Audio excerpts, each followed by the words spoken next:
The निहॉन की, एक ऐसी जापानीज माइथोलॉजी बुक जो हमें बताती है कि एक डीमन, एक शैतान रियल लाइफ में भी एग्जिस्ट करता था, जिसका नाम है द रियोमैन सुकुना। इस बुक को बोला जाता है निहॉन शोकी, और इसका ऑथर कौन है वो किसी को भी नहीं पता। जेजेके के ऑथर ने खुद मेंशन किया है कि एनीमे में जो कर्स्ड किंग दिखाया गया है वो इंस्पायर्ड है एक रियल लाइफ डीमन से। ये बात है जापान की।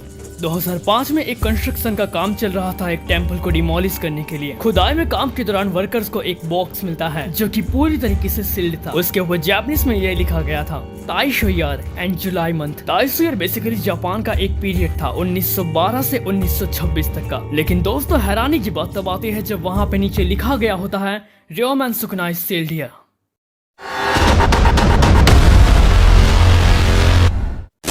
किसी भी वर्कर को कुछ पता ना होने के कारण वो वहां के टेंपल के प्रीस्ट से पूछने जाते हैं, तो प्रीस्ट बस उसे उतना बताते हैं कि इसे मत खोलना। लेकिन फिर भी 2 चाइनीज वर्कर्स उस बॉक्स को खोल देते हैं। जब वो उस बॉक्स को खोलते हैं तो उन्हें उस बॉक्स में से एक ममीफाइड बॉडी मिलती है जिसके 2 सर और 4 हाथ थे। वो 2 वर्कर्स ये देख ही रहे होते हैं, तभी उसमें से एक को हार्ट अटैक आ जाता है और दूसरा पागल हो जाता है, और बाकी के 3 वर्कर्स वहां पे डीप स्लीप में चले जाते हैं। तो दोस्तों चलिए पता लगाता है कि क्या सच में वो ममीफाइड बॉडी किसी शैतान की थी।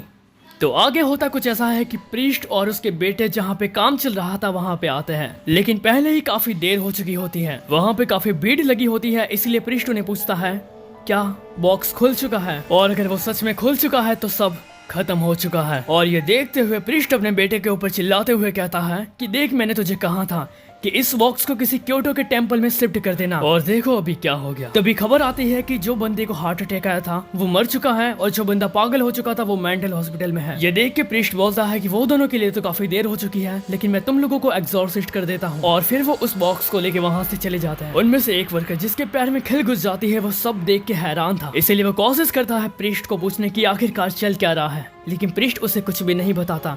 वो सिंपली उसे इग्नोर करके वहाँ से चला जाता है। लेकिन समहाउ वो प्रीस्ट के बेटे को कांटेक्ट करता है और उससे पूछता है कि आखिरकार यहाँ पर चल क्या रहा है। तो वो उन्हें बताता है कि ताइशो ईयर के दौरान एक कर्स्ट हुआ करता था जिसका लीडर था मोनोनोके तेंगोकू। तेंगोकू एक बहुत ज्यादा ट्विस्टेड इंसान था। उसने उस टाइम के सर्कस से काफी ऐसे डिफॉर्म लोगों को खरीदा था जिसके 2 मुंह, 4 हाथ या 3 पैर होते हैं 2 पैर, सॉरी। दोस्तों जापान माइथोलॉजी में एक रिचुअल होता है कोडुकू। इसमें काफी सारे पॉइजन इंसेक्ट्स को एक बकेट में डाला जाता है, और जो एंड तक एक दूसरे को मार के जिंदा होता है वही होता है ट्रू कर्स्ट। तेंगोकू यही चीज इंसान के साथ करता था। वो उसे एक रियल लाइफ शैतान की याद दिलाता था। तेंगोकू ने क्या किया वो मैं आपको एंड में बताऊंगा। पहले मैं बताता हूँ सुकुना के बारे में। The Nihon Shoki chronicle of Japan, इसके बारे में मैं आपको शुरुआत में बताया था। ये एक जापानीज माइथोलॉजी बुक है जो 720 AD में लिखी गई थी। इस बुक के अंदर बताया गया है सुकुना के बारे में। सुकुना को इस बुक के अंदर डिस्क्राइब किया गया है एक शैतान के रूप में, एक जापानीज योकाई डीमन जिसने बहुत सारे लोगों की जान ली। इस बुक के हिसाब से रियोमैन सुकुना के 2 मुंह, 4 हाथ और 4 पैर थे, एंड वो एक साथ 2 स्वॉर्ड और बो से फाइट करता था, एंड वो सच में बहुत ज्यादा पावरफुल था। लेकिन इंपीरियल किंग ने उसे मरवा दिया क्योंकि वो उसके अगेंस्ट में था। सुकुना जापान में गिफू नाम के एक विलेज से था, और सरप्राइजिंगली वहाँ पे सुकुना को जो है ट्रू वॉरियर माना जाता था, एक लोकल हीरो जिसने ड्रैगन को मार के विलेज के लोगों की रक्षा की। लोग उसे हीरो मानते थे क्योंकि उसने एक जहरीले ड्रैगन से अकेले फाइट की और उसे मार गिराया और विलेज के लोगों की रक्षा की। दोस्तों हो सकता है कि सुकुना सच में एक अच्छा पर्सन था, लेकिन वो इंपीरियल किंग के अगेंस्ट में था, इसलिए उसे एज अ एविल पोर्ट्रे किया गया हो। और वैसे भी इस बुक को इंपीरियल किंग की फैमिली में से ही किसी ने लिखा था, तो हो सकता है इसलिए उन लोगों ने सुकुना के बारे में एज अ इविल लिखा है। और वैसे भी कोडोकू रिचुअल जो है जुजुत्सु काइसन में दिखाया गया है जापानीज माइथोलॉजी से, जो कि केंजाकू करता था। अब बात करते हैं कि आखिर वो सुकुना की बॉडी किसकी थी। जैसे कि मैंने आपको बताया था कि तेंगोकू ये रियल लाइफ इंसानों के साथ करता था। उसने जो है काफी ज्यादा डिफॉर्म लोगों को एक सर्कस के अंदर लड़वाया, और एंड में 2 ब्रदर्स जो कि एक ही बॉडी में डिफॉर्म फॉर्म में थे वो बच गए। देन तेंगोकू ने उन ब्रदर्स को एक रूम के अंदर जो है भूखा प्यासा मरने के लिए छोड़ दिया, और जब वो मर गए तो उनकी बॉडी सड़े ना, इसलिए उनकी बॉडी को मम्मीफाइड कर दिया और उसे एक बॉक्स के अंदर सील कर दिया। अब उनके अकॉर्डिंग ये जो मम्मीफाइड बॉडी थी वो एक कर्स्ड बन चुकी थी। अब वो जहाँ जहाँ पे इस बॉडी को लेके जाते वहाँ पे डिजास्टर होते, जैसे कि अर्थक्वेक आना,